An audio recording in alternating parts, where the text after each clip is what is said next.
L'école maritime et aquacole, la pépinière des marins-pêcheurs martiniquais.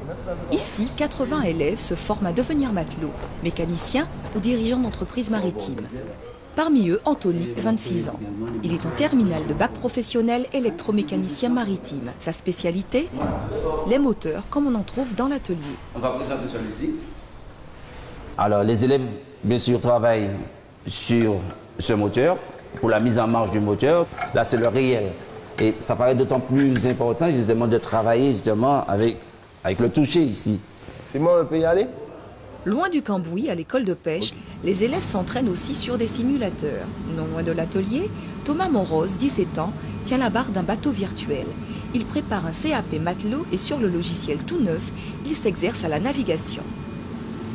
Alors, monsieur Monrose, nous allons faire un exercice. Vous devez vous rendre sur un DCP qui se trouve à 43 degrés 2 et 15 nord et de longitude 5 degrés 53,899 est.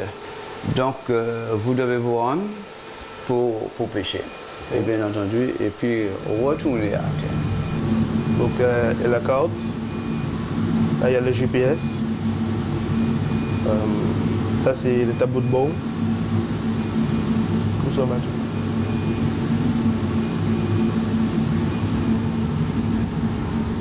Ça va? Bonjour, ça va? Ça va, tranquille. Dans l'école, un autre simulateur est destiné aux futurs mécaniciens. Il reproduit sur les écrans toute la machinerie d'un navire. Alors là, je te dis quand même. Là, l'exercice, c'est de partir dans la condition initiale, mettre en service le groupe De secours. J'aime la mécanique. Depuis tout petit, je me suis intéressé aux motos. Et ensuite, dans ma famille, j'ai des marins. Donc, je me suis un petit peu intéressé à leur moteur, savoir si moi, je pouvais être capable de réparer leur moteur. Et de là, ils m'ont un peu poussé vers l'école maritime.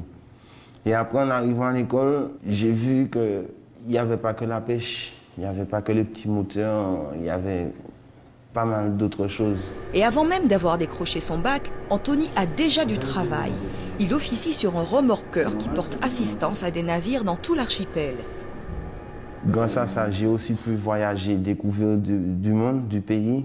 Je suis de la Caraïbe, mais le seul endroit où j'ai pu aller vaguement, c'est Saint-Lucie, comme tout bon Martiniquais, et un peu en France, mais bon, la dernière fois, j'étais trop jeune. Alors que là, en travaillant sur le bateau, les remorqueurs en question, j'ai découvert la Caraïbe. J'ai découvert la Caraïbe. Je ne connaissais pas, puisqu'on nous a formaté un petit peu à voir la pêche, à voir les petits bateaux de pêche, les petites pétrolettes, machin. Alors qu'il y a plein de choses. Il y a plein de choses. Juste à côté de nous, il y a un très gros dépôt pétrolier, Saint-Lucie. Vous imaginez le nombre de bateaux qui y va tous les jours ou dans le mois? On n'en sait rien, nous, ici. On n'en sait rien. Ça nous ouvre l'esprit face au monde et aux autres. Ouais, ça nous ouvre l'esprit. Et ça nous apprend justement à nous enlever de notre petit cocon martiniquais, où on se pense tout fort. Si tout va bien, Anthony devrait décrocher son bac et Thomas son CAP dès cette année.